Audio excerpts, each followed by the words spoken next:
Yau muna ranar Juma'a 27 ga watan biyu miladi na 2026 karatu na 13. Ana cikin fasali na 6 raf'u shubuhat.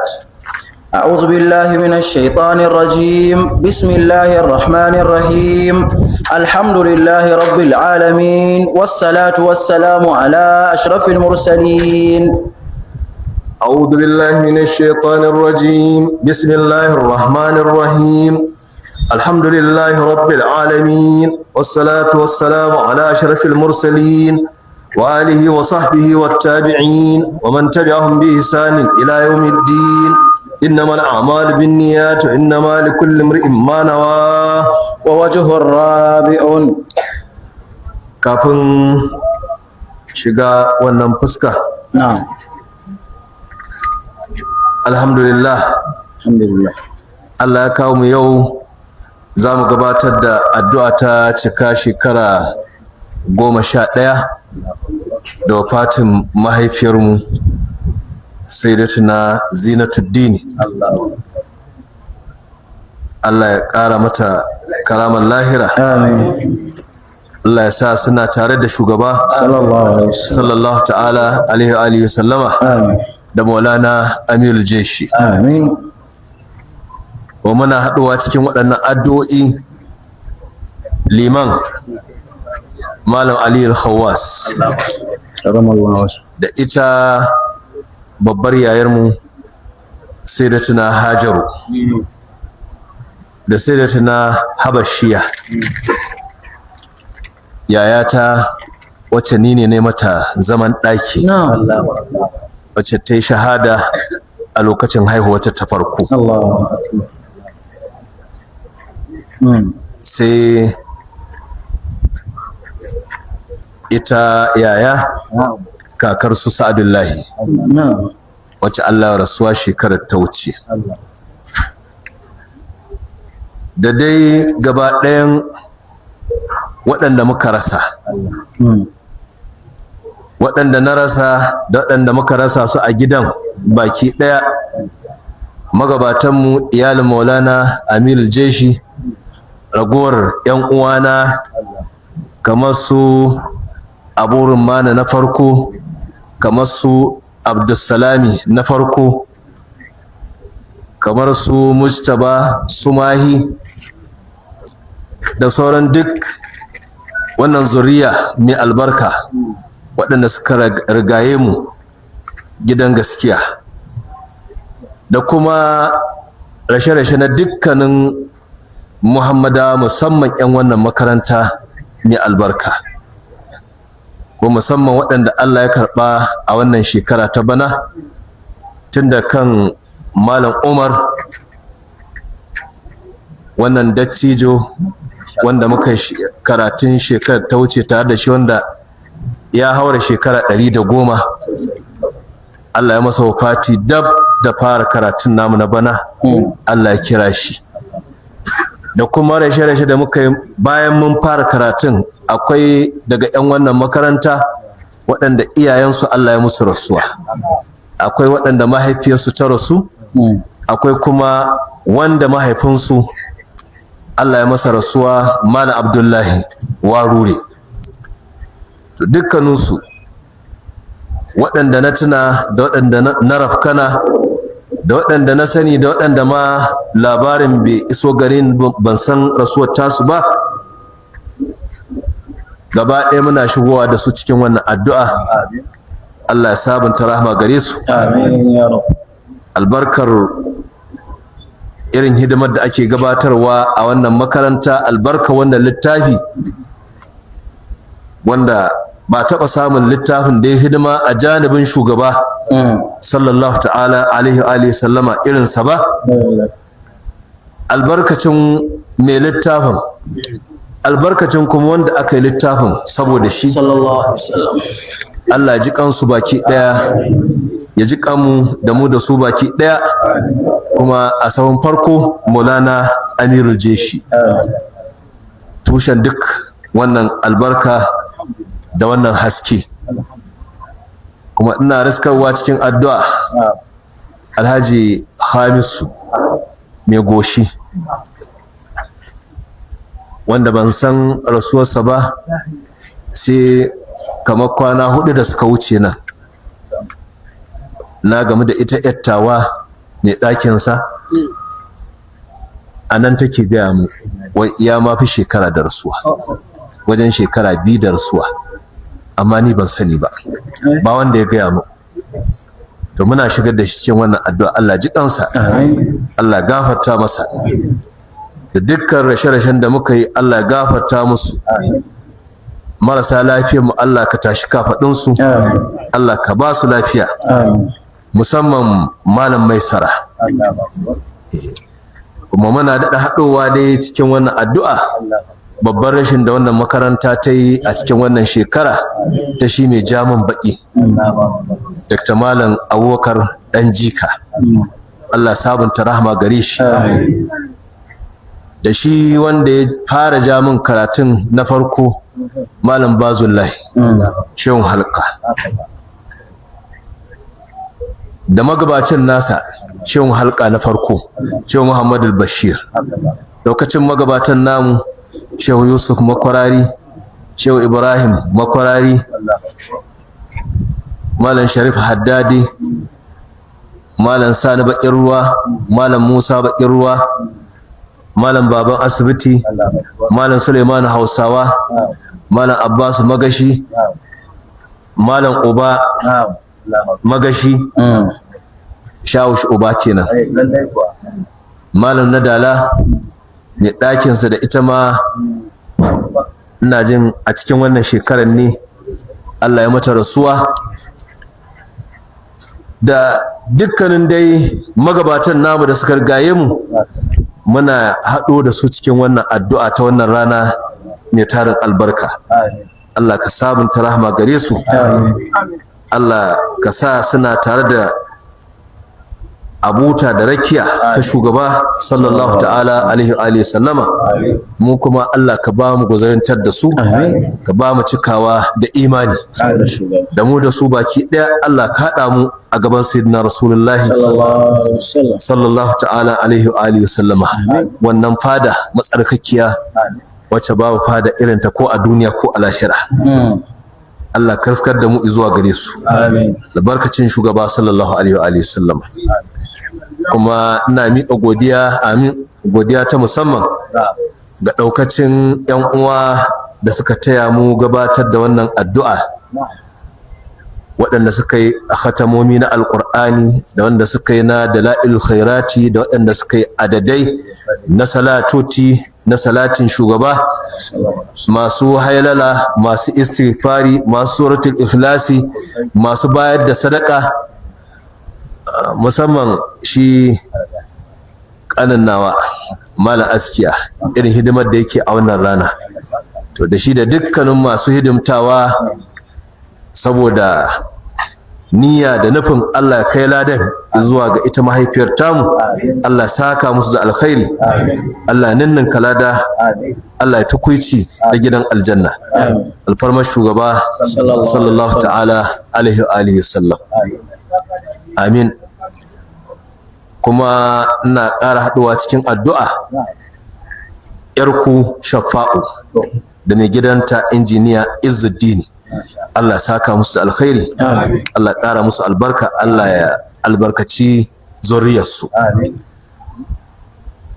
ina shigo da injiniya Mahmud wanda shi ma ya sake gwangwaje wannan makaranta da ala daga irin dai alolin da za su daɗa taimaka mana wajen samun sadarwa kai tsaye ba tare da tangarɗa ba zuwa yanar gizo. Allah ya saka masu da alkhairi. Ina shigarwa da Alhaji Suleimanu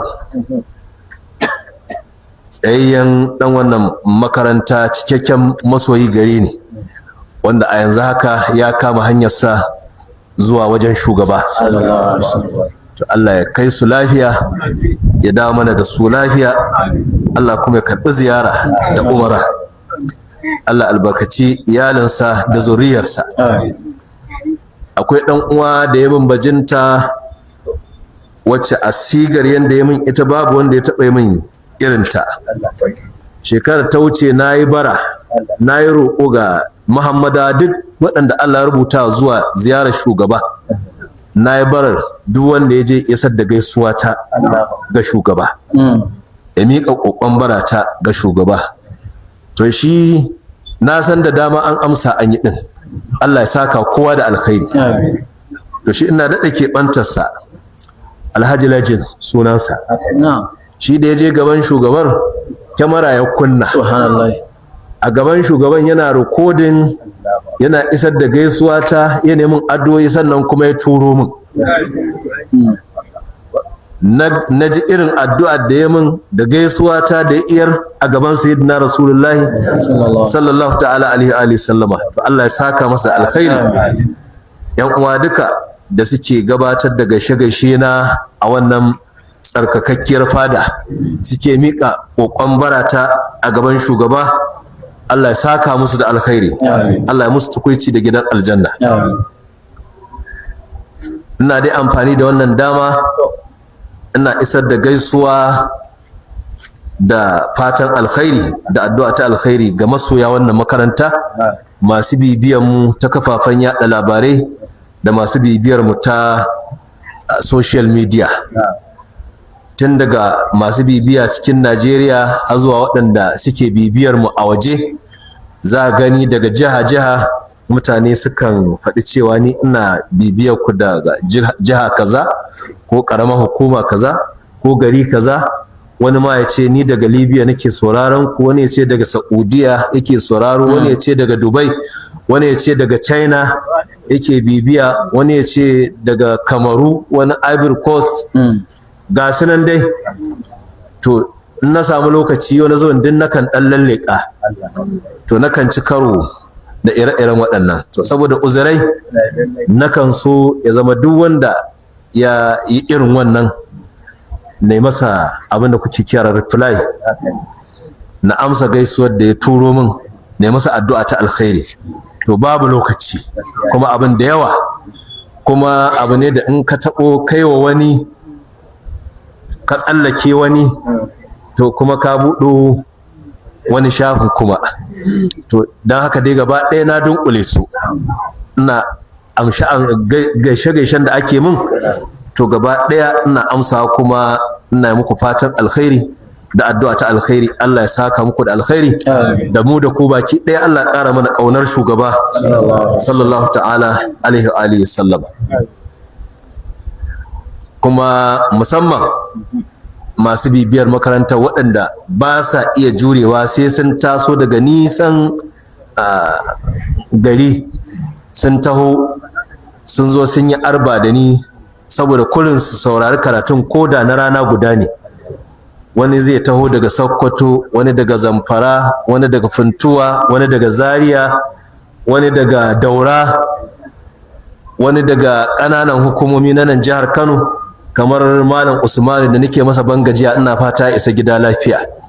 Ya zo nan ya zauna tare da mu wajen kwana 4, ya saurari karatun Ashifa, ya koma gida jiya.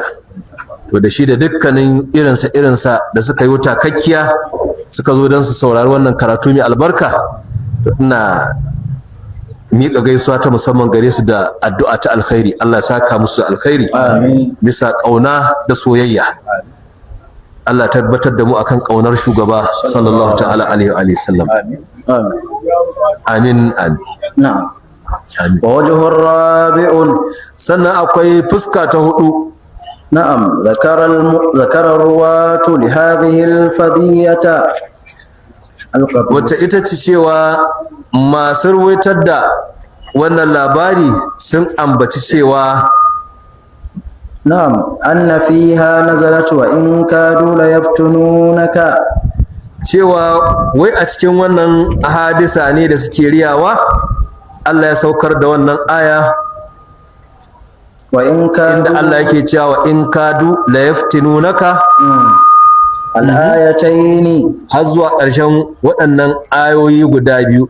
In kadu la yaftinunaka anil ladhi awhayna ilayka litaftari alaina ghayrahu wa idan lattakhadhuka khalila walaula an thabbatnaka har zuwa ƙarshen aya inda Allah ke cewa laqad kitta tarkanu ilaihim shay'an qalila sadaqallahu alazim. wa hatani al-ayatani To waɗannan ayoyi guda biyu turaddan al-khabar alladhi rawawhu afwan na'am ina riskawa cikin addu'a har wa yau sarkin Qadiriyya na'am na Najeriya Alhaji Abdulkadir Alata Allah ya saka masa da alkhairi bayan hidimar da yi ga makarantar kuma 'yan makarantar shekaran jiya ne nake ji ko ya aiko da kati na rabon shinkafa waɗanda Allah ya sa sun rabauta da samun katin aka rarraba musu. Allah ya saka masa da alkhairi. Allah ya yauka arzikinsa. Albarkar shugaba sallallahu ta'ala alaihi wa sallama. Sannan ina daɗa haɗowa mai girma makaman gado da masu bardan ma'aikin Allah sallallahu alaihi wasallama. Allah ya ƙara masa lafiya. Allah inganta lafiyarsa. Allah ya ja kwanansa. Allah ya ƙara wa zuriyarsa albarka. turaddan al-khabar allazi rawawhu. To ai waɗannan ayoyi in muka karance su abinda suke iyar mana suna angije wannan tatsuniya ne ai da suka hakaitar. Na'am. Su kuma saboda rashin zurfin tunani har suke riya cewa wai a cikin wannan tatsuniyar da suka kuta a cikinta ne ma wannan aya Allah ya saukar da ita. To ita kuma ayar abinda tatsuniyar ta kunsa ai ita ayar angije shi take yi. Na'am. لأن الله تعالى saboda ubangiji madaukaki ذكر أنهم كادوا يفتنونه ya ambaci cewa wato sun kusata su fitinci shugaba sallallahu alaihi wasallama حتى wato ba su fitince shi ba a sun kusata in ma kuma kuka bi irin ta tawa fassarar wato maimakon kadu yaftinunahu ni a tawa fassarar lam yakadu yaftinunahu ba su ma kusata ɗin su fitince shi ba a wajena wannan in kadu wannan in ɗin a irin na tawilin nafiya ce korewa take wato ma'anarta wa ma kadu la yaftinunaka amin. To kusatar ma a bisa ta fassarar ba su kusatan ba bare ma yin abin da ake kore kusatar a cikinsa. A kuma fassarar magabatan to ba su kusata su fitinci shugaban ba sallallahu alaihi wa sallama. Wato ita kanta kusatar an kore ta bare kuma ita fitinar da za su iya aukarwa a haƙƙin shugaba ɗin sallallahu ta'ala alaihi wa sallam. Hatta yaftari bari har a ce an kai ga haddin da sun fitinci shugaba sallallahu alaihi sallama abu ya ɓaci zuwa ga haddin da za a ce ya ƙaga wa Allah abin da Allah bai faɗa ba. Wa annahu laula an sabbatahu Ubangiji ya bayyana a wannan aya madaukakiya cewa ba dan ya kare shi ya tabbatar da diga-digin ma'aikin Allah ba lakada yarkanu ilaihim to da ya kusa ya karkata gare su din amma ƴar karkata ƴar kaɗan to ita ma ƴar kaɗan din aka ce to an kare shi ba a bar shi yayi ta ba.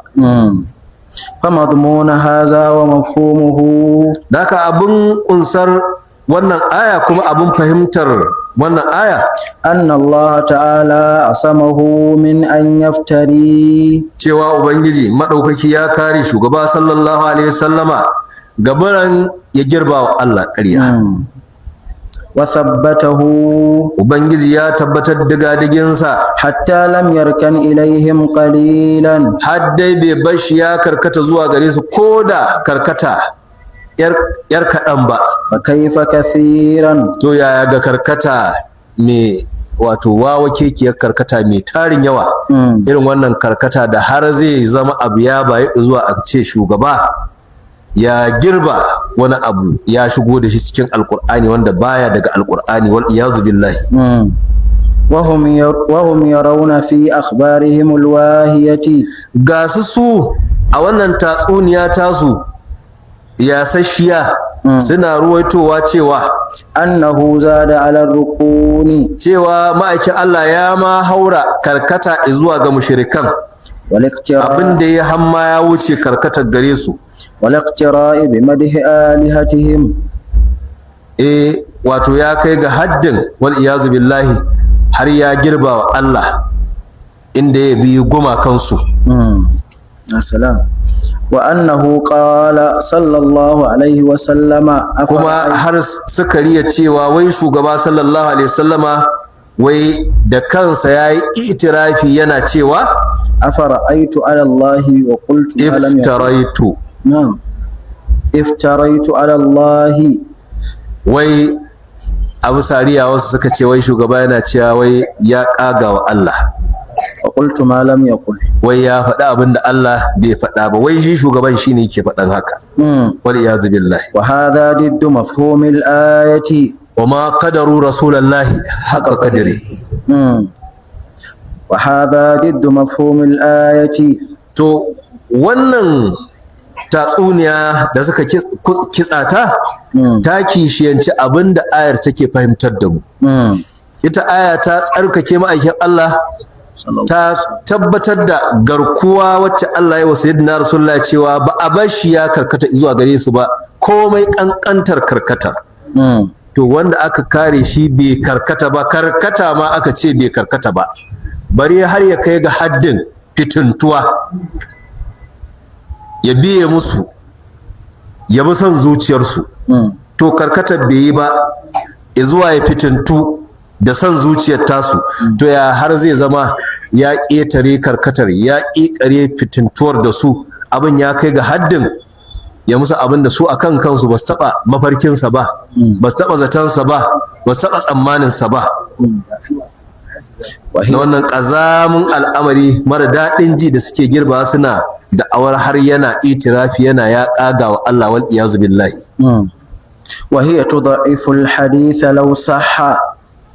To ita wannan aya tana raunana wannan hadisi, tana nuna cewa hadisi ne na ƙarya ko da isnadinsa ya inganta kuwa. فكيف ولا صحة له. To ta ƙaƙama a halin hatta isnadin nasa ma bai inganta ba.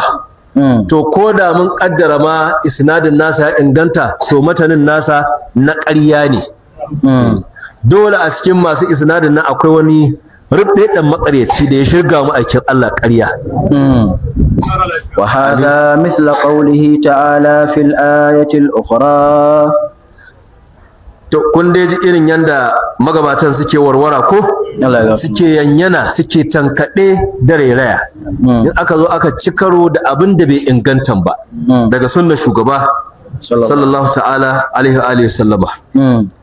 A nan Shehu Shahabuddin Al-Khafaji yake faɗa yana cewa akan faɗin Shehu Alƙali fa kaifa wal halu innahu la sihhata lahu, yace inda al-musannifi kama taqaddama bayanuhu wa ma fihi fa idha warada fil hadisi ma yunafi al-qur'ana wa lam yakun tawiluhu wa lam yumkin tawiluhu wala al-jam'u bainahu wa bainahu hukima bi da'fihi wa alimta anna al-haditha rawahu muslimun wa annahu ajabu anhu kama bayyanahu.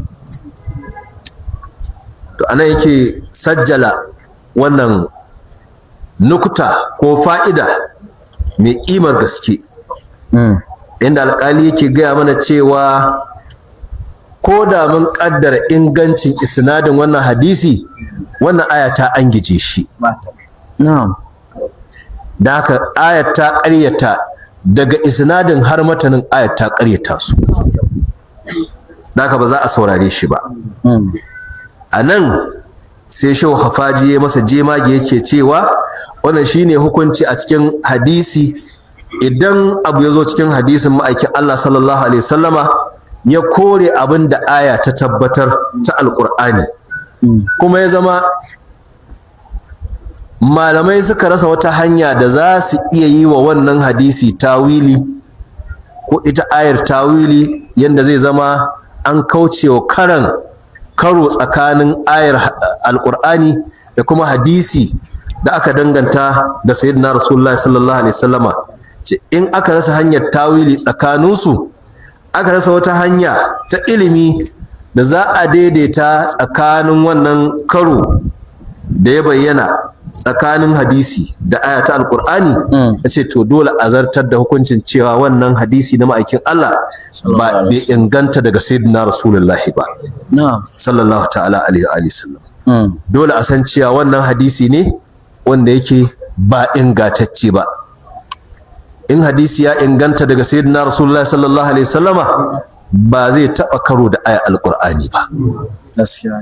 Da haka muke musu hadisin da ake danganta manzon Allah ake cewa ma'aikin Allah yana cewa da wani mutum inna abi wa abaka fin nari, saboda ya ci karo da faɗin Allah wa ma kunna mu'addibina hatta nab'atha rasula. Wannan aya nassi ce, amin. Daga wannan hadisi ƙarar ya gabzawa nassin wannan aya karo, ko ba ta inda za a yi mu iya haɗawa tsakanin hadisin da ayar, babu hanyar da za su haɗu. Duk gwanin tawilin da malami zai gwada ba zai iya daidaita tsakanin wannan aya da wannan hadisi ba. Aya tana cewa ba mu taɓa azabtar da wasu daga bayinmu ba sai mun aiko musu manzo, sai mun aiko musu jakada. Idan suka saɓi manzan da muka aiko, suka kafirce da saƙon da muka aiko, to a sannan mun yanke hanzarinsu, azaban mu sai ta tabbata a kansu. Shine abin da aya take cewa. Sai aka ce kuma hadisi ya ce wai Allah ya wata wani wai mahaifin shugaba sallallahu alaihi sallama wai yana cikin azaba. Astaghfirullah. To mahaifin shugaba ko mahaifan shugaba sallallahu ta'ala alaihi sallama wani rasuli kenan Allah aiko musu su? Ma kunna mu'adhibina hatta nab'atha rasula. To wani manzan suka karyata su? Sayyidina Abdullahi da sayyidatina Aminatu da wani manzan suka kafirta har suka cancanci azaba? Babu ɗaya daga cikin su da riski risala ta sayyidina Rasulullahi. Sayyidina Abdullahi tun shugaba yana ciki Allah ya kira shi. Da haka waye kafircewa? Ga kuma wata aya ta alkur'ani karara ita ma tana da tabbatawa, tana cewa litundira qauman ma undira aba'uhum fahum ghafilun. Da nassin alkur'ani Allah ya tabbatar su iyayen shugaba Allah bai aiko wani manzo ko jakada zuwa gare su ba. litunzira qauman ma unzira aba'uhum fahum ghafilun. Daga shi kenan waɗannan aba'un da ma unziru ashe sun shiga cikin inuwar wa ma kunna mu'adhibina hatta nab'atha rasula. Daga duk wanda yake da aqidar wannan katobara da ka sassabar cewa wal iyazu billahi wai iyayen shugaba ba a cikin rahamar Allah suke ba, to ya tabbatar yana ƙaryata alƙur'ani ne. Duk wanda ya da wannan to ya ƙaryata alƙur'ani, ya ƙaryata Allah. Amin. Saka da alheri. Amin. Wa hadha mislu qawli ta'ala. Wannan shine mabda'in da muke akai, mabda'in da magabatan mu suke akai. Amma kuma dole a ja hankalin al'umma, a nusar da su waye da alhakin ya gano hadisi da aya sun yi kara. Kowane musulmi ne yake da wannan alhakin? ba kowa yake da wannan hurumin ya jawo aya jawo hadisi ya ce da ayar da hadisin sun yi karo ba, sai malamai. Amin, wannan ba fagen jahilai ba ne, fage ne na malamai. Da haka jahilai su tsaya a matsayinsu, su bar wa malamai matsayinsu.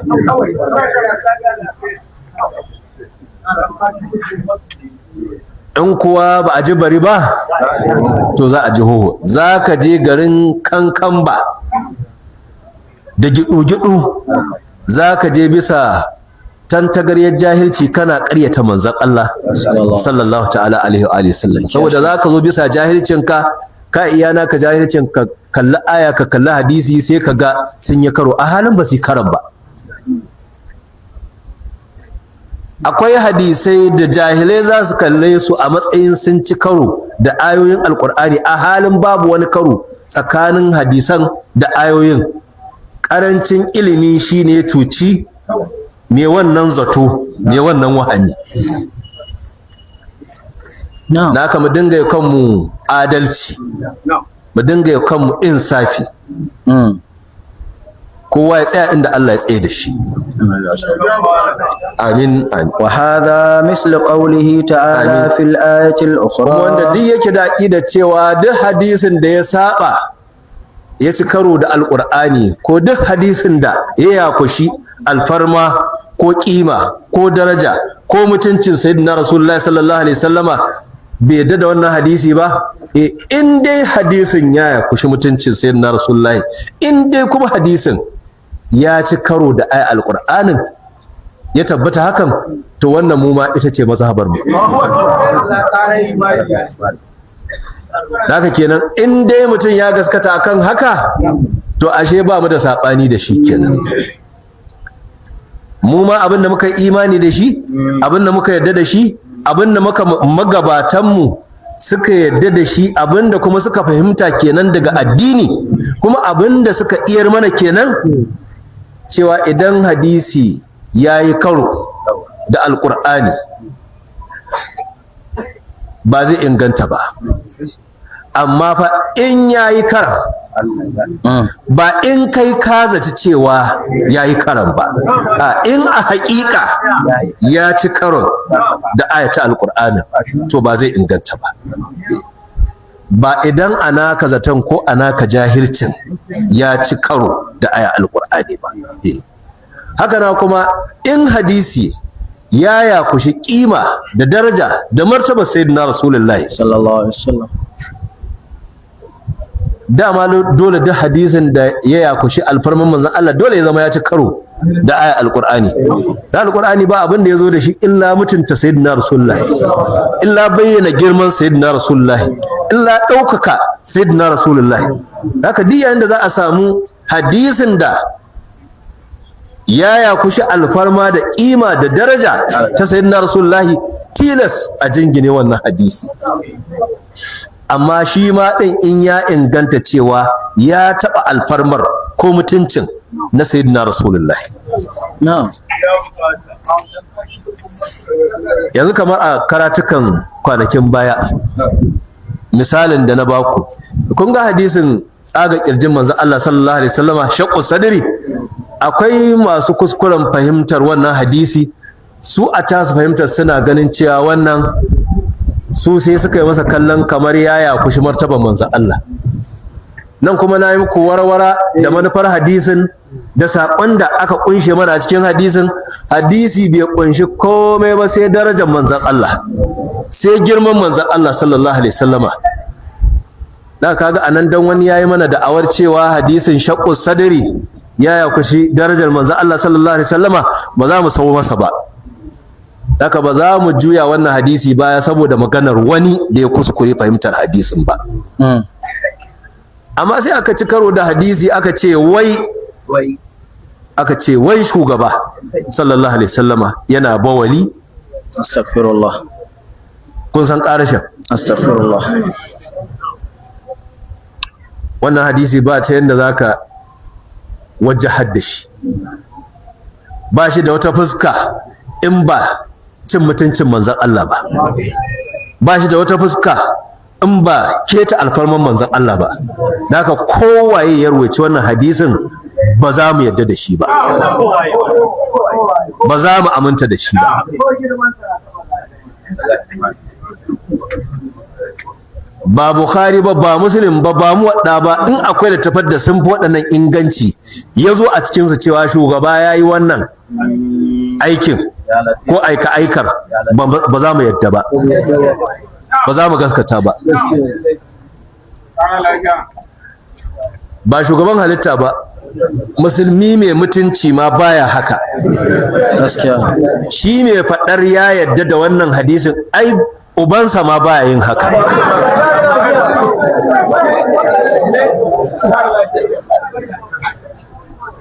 Amma ya yadda a gaya wa manzon Allah haka, abinda ubansa ba zai yi ba na rashin mutunci, amma shi ya yadda ya danganta wa manzon Allah sallallahu ta'ala alaihi wa sallam. Amin. Amin. Amin. Da haka mas'ala ce akwai rimtsi a ciki, sai an ba a sannu, sai an tankaɗe, sai an rairaye. Da haka kulasa duk hadisin da ya tabbata aka yi ta haƙiƙin cewa tabbas wannan hadisi ya ci karo da ayar alƙur'ani, to dole a jingine wannan hadisi.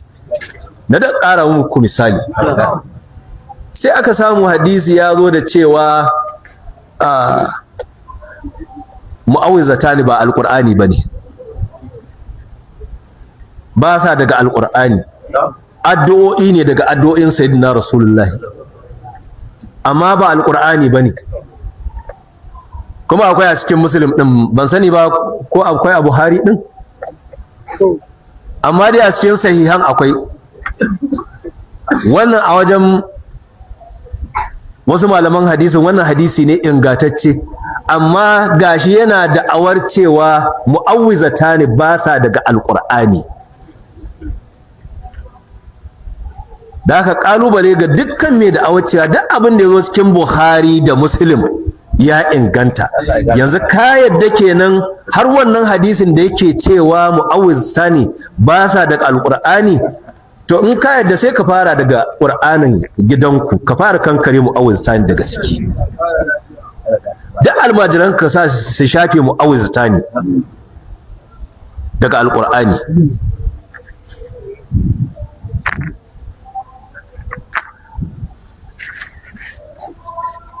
Da haka wannan ita ce haƙiƙar gaskiya wacce malamanmu suka tantance ta, suka kuma iyar da ita zuwa gare mu, kuma a kanta muke, kuma wannan ita ce fahimtar mu, ita ce muke bin Allah a kanta, muke kuma son mu wanye mu game da Allah a kanta.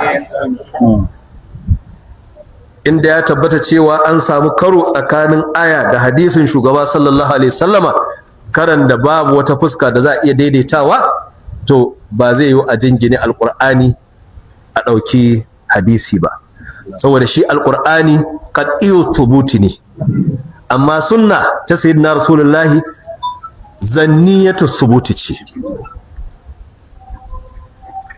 Alƙur'ani duk ayar da ka ɗauko, duk kalmar da ka ɗauko, duk jimlar da ka ɗauko cikin alƙur'ani, tabbas Allah ya faɗe ta kuma haka ya faɗe ta. Amma sunnar manzon Allah sallallahu alaihi wasallama, ba duk hadisi da aka ce manzon Allah ya faɗa ya inganta cewa manzon Allah ne ya faɗa ba. Ba kuma duk hadisi da aka ce mana manzon Allah ya ce kaza ya inganta hakan manzon Allah ya ce ba. Za a iya hakaitar da maganar tana da asali daga zancen manzon Allah ɗin, amma sai aka hakaitar da ita a baibai. Na ba ku misali a kwanakin baya, kuma irin wannan suna nan da dama a cikin hadisan manzon Allah sallallahu ta'ala alaihi wa alihi sallam. Allah waffaqad da mu. wa hadha mithlu qawlihi ta'ala fil ayati al-ukhra. Da haka wannan kamar faɗin Ubangiji ne tabaraka ta'ala a ɗaya ayar, ولولا فضل الله عليك ورحمته لهمت طائفة منهم أن يضلوك وما يضلون إلا أنفسهم وما يضرونك من شيء. ya shugaba sallallahu ta'ala alaika wa alika wa sallama, ba dan falalar Allah gare ka ba da rahamar Allah gare ka ta kariya da garkuwa wacce Allah ya baka, da lallai inda ta su mushrikai ne to da lallai wasu yanki na daga mushrikan nan da sun yi iya ƙoƙarinsu akan su ga sun ɓashe ka. Babu koyan da za a yi su iya ɓashe ka ya Rasulullah, saboda mun kare ka, mun kiyaye ka, mu ne garkuwarka. Ba za mu bari wani ko mutum ko aljan ko shaidan ko iblis, ba wani makhluki da za mu iya sallada shi a kanka har ya iya zamar da kai gaban tafarkin Allah. Aka ba wanda zai iya batar da kai ya Rasulullah, ba wanda za su iya batarwa sai kawunansu kullum za su batar, amma wane su ba su isa su bashe ka ba ya Rasulullah. Amma yadurrunaka min shay'in, ba za su iya cutar da kai da komai ba, la zahiran wala batinan. وقد روي عن ابن عباس كل ما في القرآن. Da kaga wannan aya ta an gije irin wancan shirbici da aka hakaitar aka raba mu aikin Allah sallallahu alaihi wasallama na tatsuniyar Gharaniqu. Arwaito ga sayyidina Ibn Abbasin, na'am, kullama fil qur'ani, dukkan abin da yazo cikin alqur'ani, kada wa huwa ma la yakunu, aka ce Allah ya ce kada kaza, yakadul barqu yakhtafu absarahum.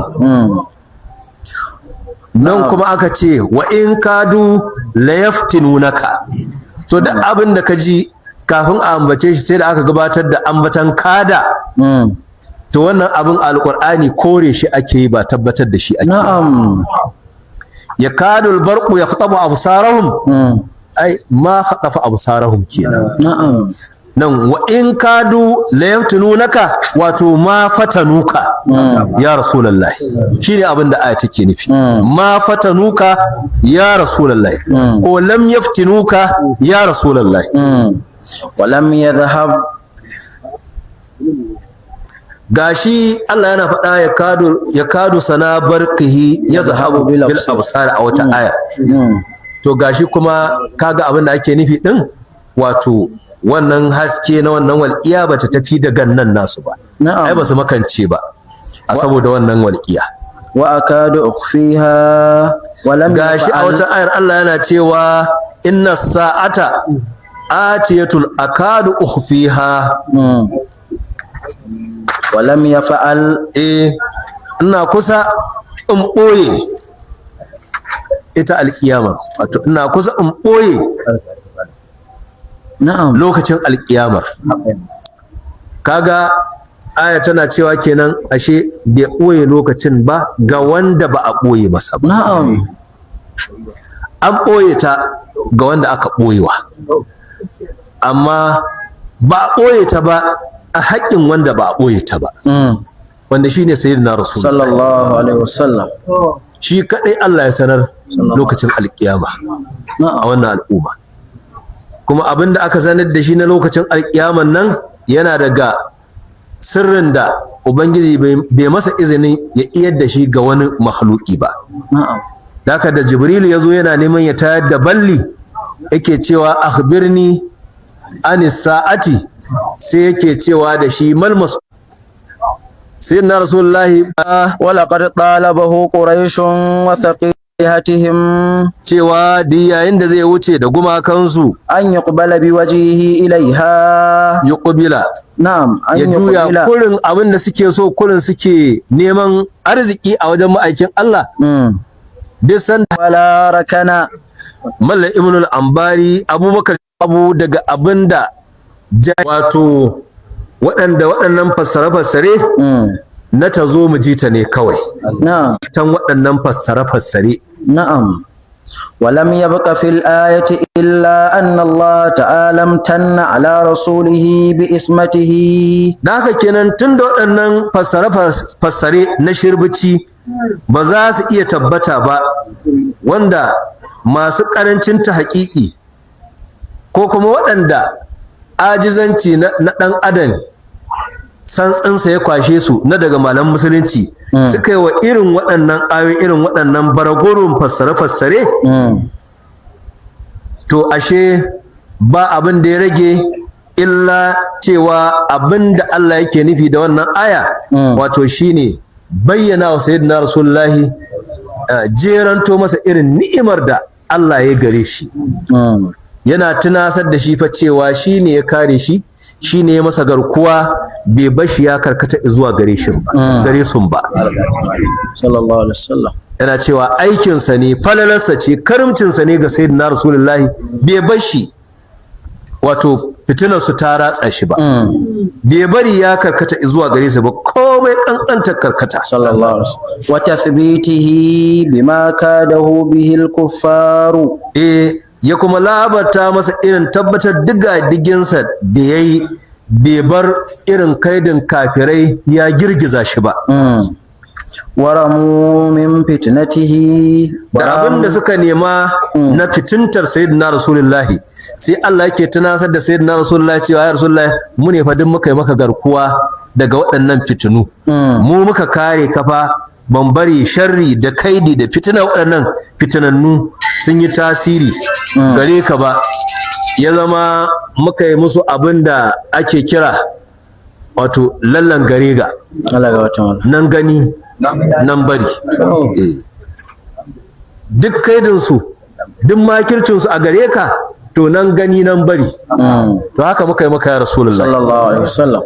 Wa muraduna fi min zalika, daga abin nufin mu kuma min zalika, daga wancananka bayani da muka ambata, tanzihuhu wa ismatuhu sallallahu alaihi wasallama, shine tabbatar da tsarkaka sayyidina Rasulullah sallallahu alaihi wasallama daga wannan kazance wanda wasu malamai suka yi santsi ya kwashe su, suka yi fitar alƙalami, suka rubuta irin abin da suka rubuta na daga waɗancan tatsuniyoyi na waɗannan wato tantiran bayi, wanda bai kamata a ce an samu wani malami daga malam musulunci har ma ya iya ɗorar da ire-iren wannan tatsuniyoyi ba, amma aka yi rashin sa'a, wato gazawa ta ɗan adam ta kama su har suka rubuta ire-iren wannan tatsuniya a cikin littafansu. wa huwa mafhumul ayati, wanda wannan matafiya da muka yi ƙoƙarin mu bayyana maka, mu kaɗa ka zuwa gare ta, shine abin da ayar za a iya fahimta daga gare ta.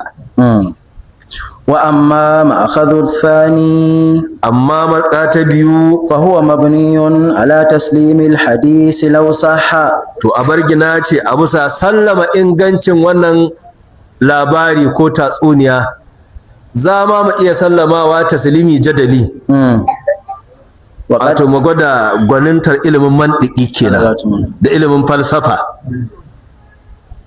mama ce ma to mu je ma an yi hakan, to akwai ba za mu rasa ta cewa ba.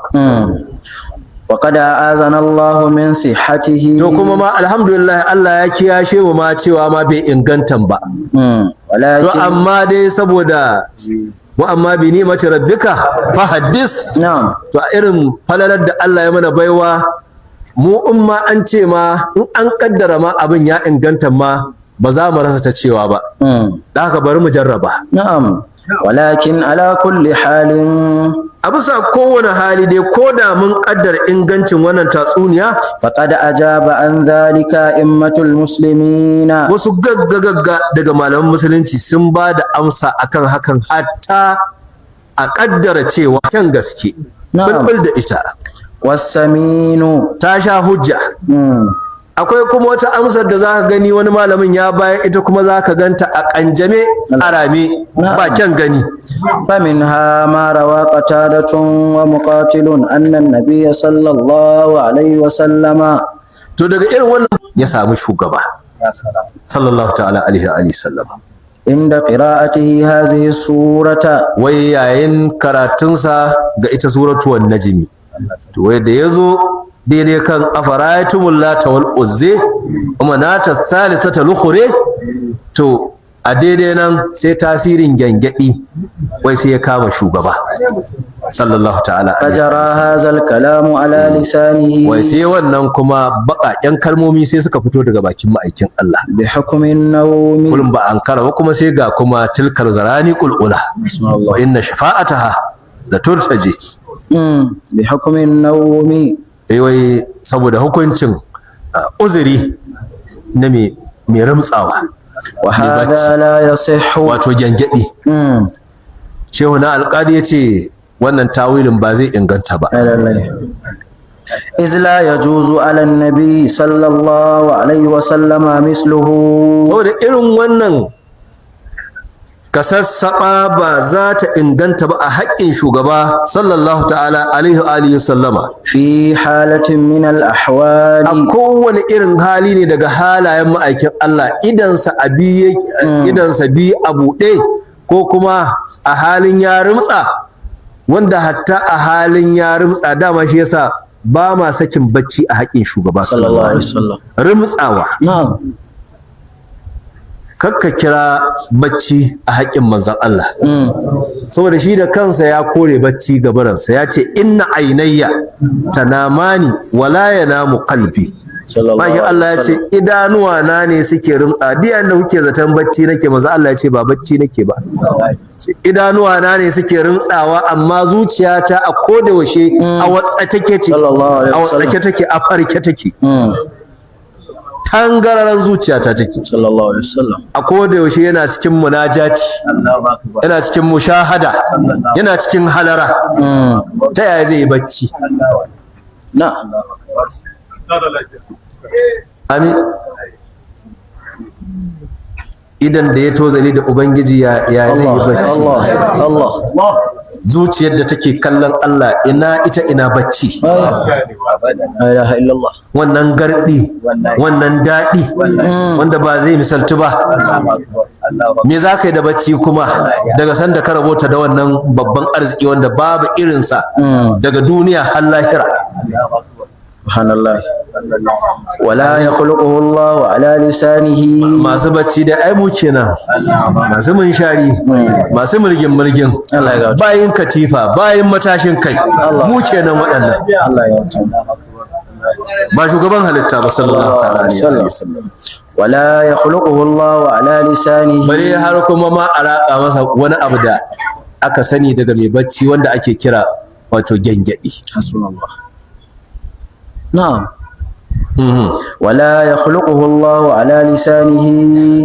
ubangiji ba zai taba halittar irin wannan kuskure a harshen ma'aikin Allah ba ta kowane hali ko da ganganci ko da rafkanuwa ko da magagi na bacci Allah ba zai taɓa barin wannan kalmomin su sukuto daga harshen ma'aikin Allah ba sallallahu alaihi wasallam sallallahu ta'ala alaihi wa alihi sallam wala yastawli ash-shaytanu alaihi kuma Allah ba zai taɓa barin shaidan farkensa li ismatihi fi hadha al-babi saboda kariyar Allah gare shi a wannan babi duk abin da zai iyar ga Allah tabaraka ta'ala فقال ذلك الشيطان على لسانه wai sai shaidan ya furta su akan harshen shugaba وفي to رواية ashe ya salladi kenan akan sa to wanda ma ya girma wannan ƙarya ai shi kansa shaidan ma ya ma fi shaidan din shaidanci saboda shi ma shaidan din anan an wuce shi an ƙaryata shi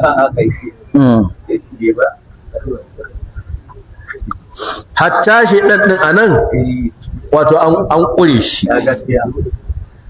ba shi yake cewa la ughwiyannahum ajma'ina amma shi kansa ya san inda ba a ba shi dama ba shi ba wannan nahiyar shi da kansa ya itirafi yake cewa illa ibadaka minhumul mukhlasina illa ibadaka minhumul mukhlasina waɗannan shi da kansa shaidan din yana cewa waɗannan sun fi ƙarfinsa to kai kuma sai ka zo shi kansa shaidan din ya ce an fi ƙarfinsa kai kuma sai ka zo ka ce a'a shi kuma ba ma muhulasan ba a shugaban muhulasan sallallahu alaihi wasallam ka zo ka ce shaidan ya fi ƙarfinsa har ya yi galaba da shi har ya yi nasara da shi ashe shaidancin kama ya fi na shaidan ɗin kenan shi kansa shaidan ɗin ya ce ba shi da kafar salladuwa a kan sayyidina rasulullah kuma ubangiji ya faɗa ya shata masa layi dama inna ibadi laysa laka alaihim sultanun an ja masa wannan jallayin tuni a dukkan ibadi akwai wani abdu kamar sayyidina rasulullah wannan ibadi din da Allah yake cewa inna ibadi laysa laka alaihim sultanun waye kololuwar waɗannan ibadi din